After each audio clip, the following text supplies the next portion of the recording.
രാവിലെ എണീറ്റപ്പോൾ പിള്ളേരൊക്കെ പറഞ്ഞ് മാമാ നമുക്ക് മീൻ പിടിക്കാൻ പോവാന്ന്. എന്നാ പിന്നെ പോകാൻ മക്കളെ എന്ന് പറഞ്ഞ് ചൂണ്ടയും കൊണ്ട് ഇറങ്ങി. നോക്കിയപ്പോൾ തോട്ടിൽ മൊത്തം പരലിന്റെ തുള്ളിക്കളി.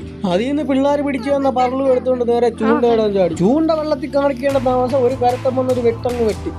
ഉള്ളിലോട്ടുള്ള പിടുത്തം കണ്ടപ്പോൾ ഏതോ ഹെവി സാധനമാണ് ചൂണ്ട കുരുങ്ങിയെന്ന് വിചാരിച്ച്. പിടിച്ച മീനാണെങ്കിൽ ഉള്ളിലേതോ കല്ലിൽ കൊണ്ട് കുരുക്കി വെച്ച് ഇങ്ങോട്ടും വരുന്നില്ല അങ്ങോട്ടും വരാത്ത അവസ്ഥയിൽ കുറേ നേരം ഇരുന്ന് പെട്ടു.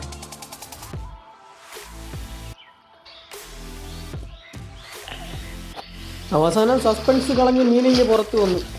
വിചാരിച്ച സൈസ് ഒന്നുമല്ല, മീഡിയം സൈസ്.